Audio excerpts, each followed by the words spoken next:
Shalom dan puji Tuhan saudara atas kebaikan Tuhan pada setiap kita, sehingga pagi ini dengan izin Tuhan kita boleh bangun dengan tubuh sehat, pikiran cerdas dan semangat yang berkobar-kobar untuk melayani Tuhan.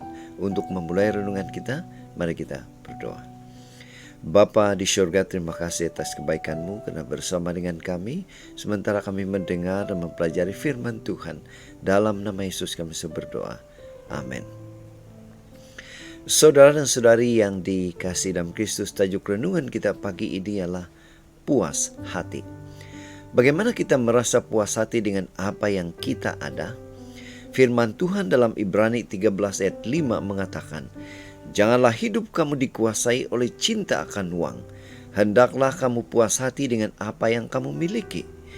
Allah sudah berfirman, "Aku tidak akan membiarkan kamu, aku tidak akan meninggalkan kamu."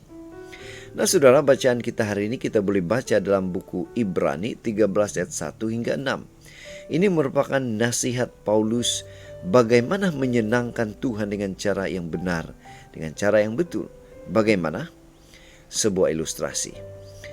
Pada zaman sekarang, orang tidak lagi hanya hidup untuk memenuhi keperluan dasar seperti pakaian, makanan, dan tempat tinggal. Kita tergoda, manusia tergoda dan mengingini barang mewah supaya merasa lebih hebat daripada orang lain. Padahal barang itu bukanlah keperluan yang mendesak. Sikap memuaskan keinginan tersebut, kita memaksakan diri tanpa mempertimbangkan pendapatan kita. Akibatnya, kita tidak merasa puas hati atau cukup sahaja dalam hidup kita. Firman Tuhan menasihatkan supaya kita tidak menjadi hamba kepada uang. Hamba dalam bahasa Yunani, doulos, artinya hamba. Jangan sampai kita diperhambakan oleh uang. Uang menjadi sumber utama untuk memuaskan keinginan mata atau keinginan duniawi lainnya. Hendaklah kamu puas hati dengan apa yang kamu miliki. Kata-kata Rasul Paulus berarti kita sepatutnya bertindak bijaksana dan tepat dalam menggunakan uang atau berkat yang sudah kita terima. Kita mengutamakan keperluan hidup lebih utama daripada keinginan nafsu kita. Tuhan Yesus dalam doa Bapa kita juga mengajarkan, "Berikanlah kami pada hari ini makanan kami yang secukupnya." Kata secukupnya menunjuk pada kecukupan seseorang dalam hal yang diperlukan dan pengawasan terhadap keinginan. Kecukupan juga menandakan keyakinan yang positif bahwa Tuhan telah mencukupkan keperluan kita. Saudara, apa aplikasi daripada cerita atau renungan ini? Berpeganglah kepada janji Tuhan. Tuhan berjanji tidak akan pernah membiarkan dan meninggalkan kita. Tangan kasih-Nya akan selalu menolong. Marilah kita merasa puas hati dengan apa yang sudah kita terima dari Tuhan.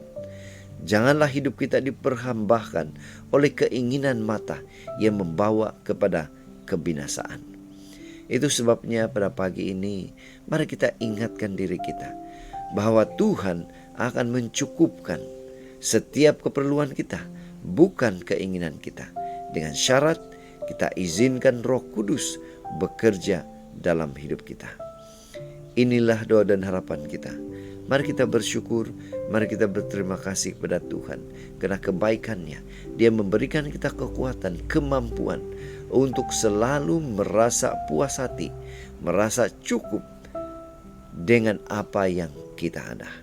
Mari saudara, kita tetap setia, tetap semangat, tetap positif, tetap sehat sampai Maranatha. Tuhan memberkati kita. Mari kita berdoa. Bapa di surga, terima kasih karena memberikan kami hati yang selalu merasa puas hati atau cukup di dalam kehidupan. Dalam nama Yesus kami berdoa. Amin.